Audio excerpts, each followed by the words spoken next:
And humanity is in a situation where it is necessary to consider several climate risks that have not been experienced before.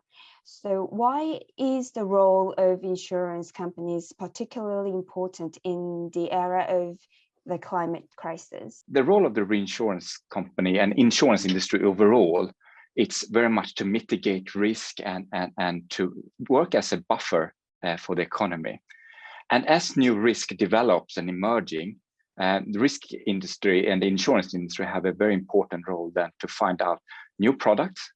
And to do that, we need to predict how climate change actually impact various scenarios.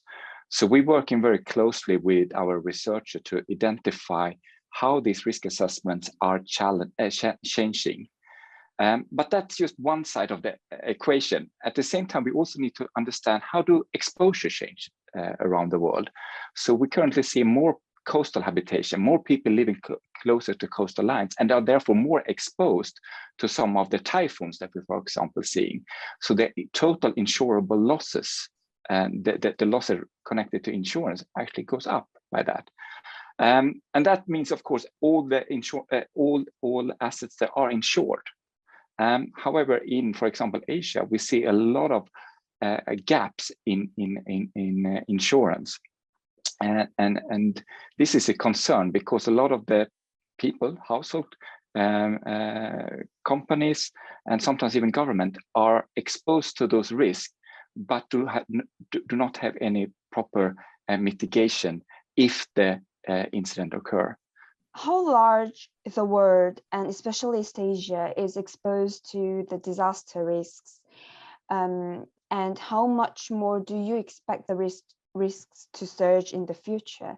So what we have done, and when we're looking at climate change, is to look at what is the actual impact in terms of economic growth, GDP. And Asia is one of the most exposed regions for climate change. And it's coming through various impact sources. And we have done an estimate that if the world do not reach the Paris Agreement, the so-called COP25 goals of reducing carbon dioxide, we can see so much as a 10% loss in GDP by 2050, so mid-century. So that's a quite significant price tag on climate change that we can put on. So if you look at the different countries, Southeast Asia is clearly more exposed to rising sea levels, whereas Korea is mainly exposed to the crop yield topic and increased flooding. So as we have seen as late as last summer, significant territorial rainfalls happen in Korea. I think we had 50 days of consistent raining last summer, which of course created flooding in various parts of Korea.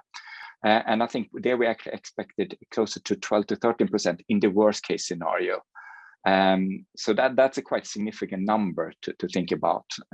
Insurance sets the risks that may occur in the future based on accidents that have occurred in the past, right? However, the climate crisis that mankind is experiencing right now is a phenomenon that is difficult to measure with the existing data. And this is also why the insurance companies say it is difficult to prepare for the risks that have not yet occurred. I think, yeah, you will never have all the data about the future. That's in its definition. But what you can work is, of course, with different trend technologies. So you can use data to trend and forecast future event as well. And that's what we're doing with our, that I mentioned, probabilistic NatCat model, for example. That is exactly that, how this changes the probability of an event to occur. So I partly disagree with the comment that you cannot predict for the future. Maybe you cannot predict 100%, but you can predict that we will see continuous climate change or global warming if we continue with our carbon emission.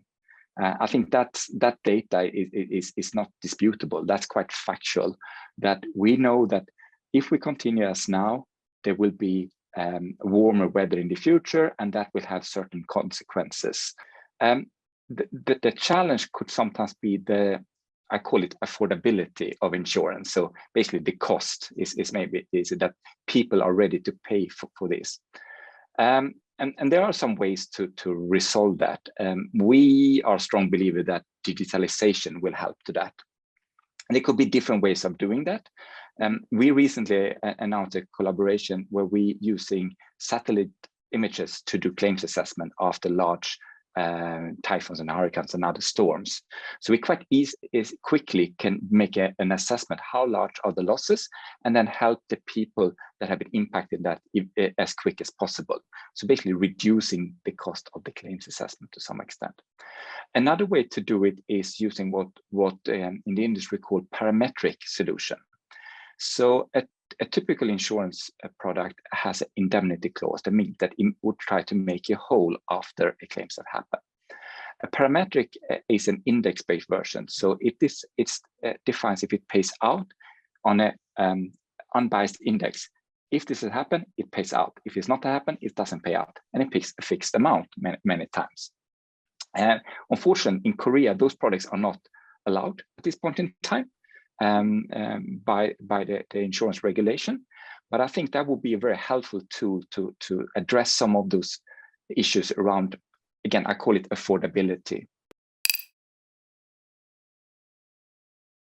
If you're looking at our internal operations, we have committed by 2030, so 8 years from now, if I'm being a little bit generous, we will have a net zero commitment.